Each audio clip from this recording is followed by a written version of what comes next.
એશિયાની સૌથી મોટી બનાસ ડેરીના ચેરમેન પદે વિધાનસભાના અધ્યક્ષ અને થરાદના ધારાસભ્ય શંકર ચૌધરીની સતત ત્રીજી વાર બિનહરીફ વરણી કરવામાં આવી છે, તો વાઇસ ચેરમેન પદે પણ ભાવા રબારીના નામે પર મોહર મારીને નિયામક મંડળે રિપીટ કર્યા છે. આમ શંકર ચૌધરી અને ભાવાભાઈ રબારી પોતાના હોદ્દા ઉપર આગામી 2.5 વર્ષ માટે યથાવત રહેશે. બનાસ ડેરીના નિયામક મંડળની આ વખતે ચૂંટણીમાં 16માંથી 15 બેઠકો બિનહરીફ થઈ હતી, જ્યારે દાતા બેઠક ઉપર 5 ઉમેદવારી પત્રો ભરાયા હતા, જેમાં 2 ઉમેદવારોએ અગાઉ પોતાની ઉમેદવારી પરત ખેંચી લેતા 3 ઉમેદવારો મેદાનમાં રહ્યા હતા. ભાજપના સત્તાવાર ઉમેદવાર તરીકે અમરતજી પરમાર જાહેર થતાં તેઓના સમર્થનમાં એક ઉમેદવારે પોતાની ઉમેદવારી પરત ખેંચી હતી. ઉમેદવારી પરત ખેંચવાની અંતિમ તારીખ બાદ ભાજપ સમર્થિત ઉમેદવાર સામે દિલીપસિંહ બારડનું ફોર્મ ચાલુ રહેતા ચૂંટણી યોજાઈ હતી, જેમાં અમરતજી પરમાર ડિરેક્ટર પદે વિજય થયા હતા. હું લાખો પશુપાલકોનો હૃદયપૂર્વક આભાર માનું છું અને જે તેમની અપેક્ષાઓ છે તેને પૂર્ણ કરવા માટે અમારું નિયામક મંડળ સતત પ્રયત્નશીલ રહેશે. અમારા નિયામક મંડળે મને અને માન્ય ભાવાભાઈ રબારીને ચેરમેન અને વાઇસ ચેરમેન તરીકેની જવાબદારી સોંપી છે. હું અમારા નિયામક મંડળના તમામ માન્ય સભ્યશ્રીનો હૃદયપૂર્વક આભાર માનું છું. અમારા નિયામક મંડળની અંદર સિનિયર વડીલો છે, તેમનું માર્ગદર્શન મળશે અને યુવાનો છે તે ઉત્સાહપૂર્વક વધારે કામ કરશે. દેશના પ્રધાનમંત્રી મોદી સાહેબ અલગ સહકાર મંત્રાલય રાખીને તેનું નેતૃત્વ, તેની જવાબદારી દેશના ગૃહમંત્રી અમિતભાઈ શાહ સાહેબને સોંપી છે અને દેશમાં એક સહકારિતાનો નવો સૂર્યોદય આપણા દેશની અંદર થયો છે. તો તેમના માર્ગદર્શન તળે આપણો બનાસકાંઠા જિલ્લો, બનાસ ડેરી આગળ વધે તેના માટે પૂરેપૂરી મહેનત કરશું.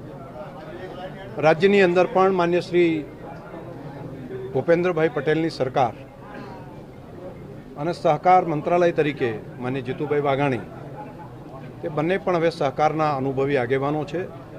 હું તમામ પ્રદેશના પ્રમુખશ્રી, પ્રદેશના અગ્રણીયશ્રીઓ તમામનો હૃદયપૂર્વક આભાર માનું છું.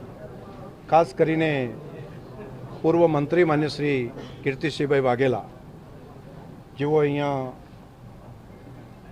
ઉપસ્થિત રહી અને સર્વસંમતિથી અમારા નિયામક મંડળે જે નિર્ણય કર્યો છે, હું હૃદયપૂર્વક સૌ પ્રદેશના આગેવાનોનો અને સૌ લાખો પશુપાલકોનો હૃદયપૂર્વક આભાર માનું છું. તેમની જે અપેક્ષાઓ છે, જે આકાંક્ષાઓ છે, એને અનુરૂપ બનાસ ડેરી એ માત્ર ગુજરાત રાજ્યની અંદર નહીં, પૂરા દેશની અંદર અને દુનિયાની અંદર લાખો પશુપાલકોનું ગૌરવ વધારે અને તેમની સુખાકારી વધે તે પ્રમાણના અમારું નિયામક મંડળ મહેનત કરશે.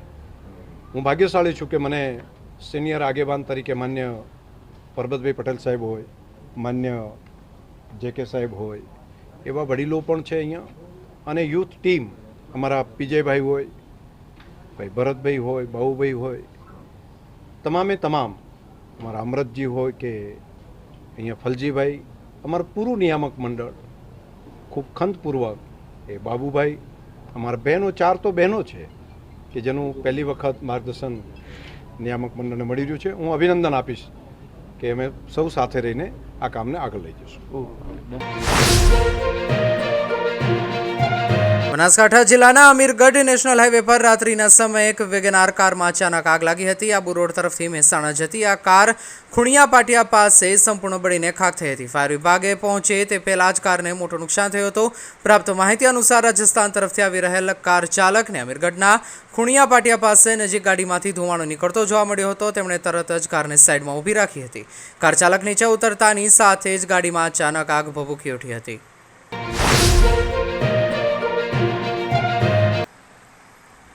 દિવાળીના તહેવારોમાં લાપાચમના દિવસે હત્યા. ઓગળ તાલુકાના ઉણગામના તળાવ પાસે આવેલ શ્રી શક્તિ માતાના મંદિર પાસે યુવાનનું તીક્ષ્ણ હથિયાર વડે મોત. મૂળ કાંકરેજ તાલુકામાંથી વિભાજિત થયેલ ઓગળ તાલુકાના ઉણગામે 31 વર્ષના યુવાનનું કોઈ વ્યક્તિએ માથાના ભાગે તીક્ષ્ણ હથિયાર વડે મોતને ઘાટ ઉતારી દેતા ચકચાર ફેલાઈ.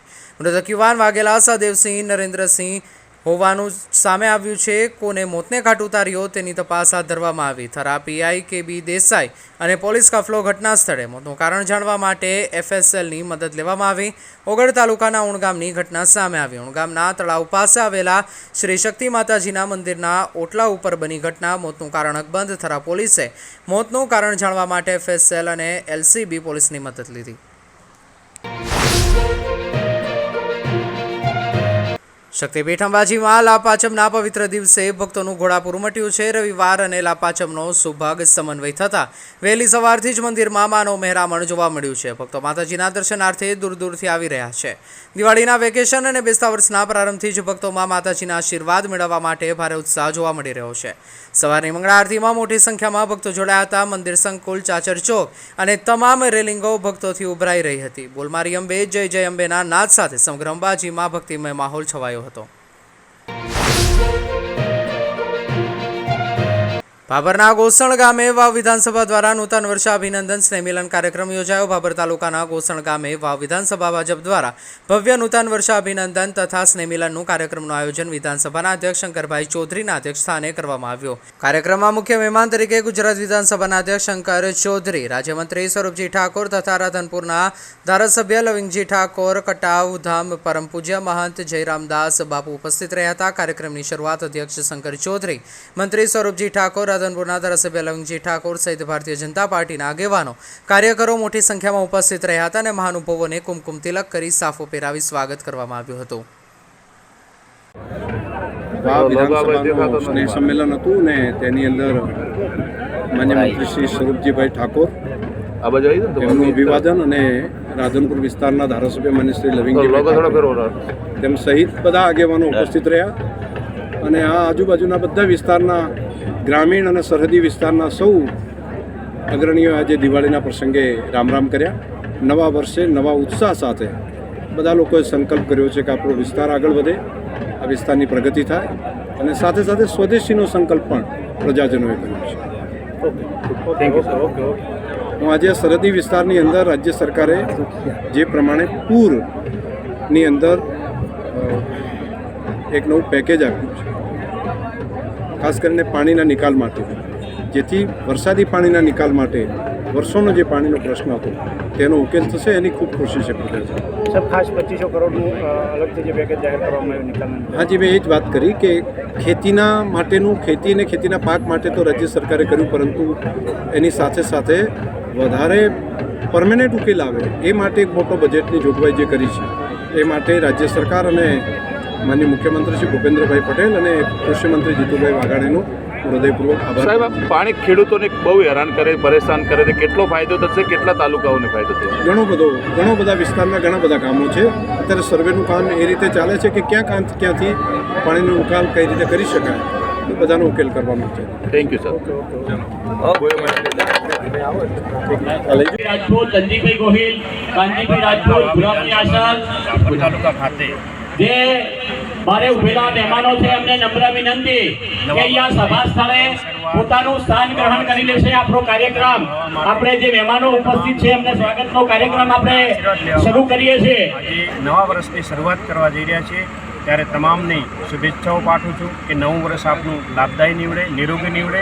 એના માટે આજે સ્નેહ મિલન કાર્યક્રમ યોજાઈ રહ્યો છે અને સાથે સાથે મોદી સાહેબના સંકલ્પને પણ સિદ્ધ કરવા માટે આજે હર ઘર સ્વદેશીના એમના સૂત્રને સાકાર બનાવવા માટે પણ એક નવા વર્ષની અંદર અમે શરૂઆત કરવા જઈ રહ્યા છીએ.